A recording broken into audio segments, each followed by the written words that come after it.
ഒന്നും പഠിക്കാനല്ലേ, പോവും. വാ എടുത്തോ. ഗൈസ്, പ്രണവിന്റെ വീട്ടിലേക്കുള്ള പാലില്ലേ, പണി നടക്കുന്നത്. അതുകൊണ്ട് വേറൊരു വഴിയിലൂടെ ഞാൻ മോട്ടിവേറ്റ് ചെയ്തിട്ട് ഇതിലൂടെ പോകുന്നു പറഞ്ഞിട്ടുണ്ടോ അവനോട്. വിട്. ഗൈസ്, ഓൻ പണി കിട്ടുമെന്ന് അറിയില്ല. ഞാൻ കുറെ മോട്ടിവേറ്റ് ചെയ്ത് വിട്ടിട്ടുണ്ട്. പണി തോന്നുന്നു.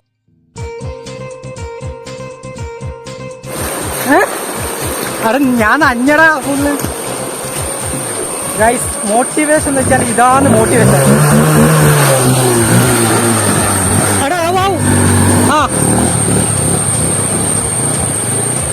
മോനെ ഗൈസ്, ഇതുപോലുള്ള ചങ്ങാതിമാര് ഉണ്ടെങ്കിലേ ഒന്നെങ്കിൽ കുഴി പോവും, അല്ലെങ്കിൽ രക്ഷപ്പെടും. അടാ, ഞാൻ മോട്ടിവേറ്റ് ചെയ്തിട്ടേ നീയില്ലേ ഈ അരിയും ചുമന്നിട്ട് എന്റെ വീട്ടിൽ പോകേണ്ടി വരുന്നു. കണ്ടത് ഞാൻ ഒരേ ഒരാൾ മോട്ടിവേറ്റ് ചെയ്തിട്ട് കേറി.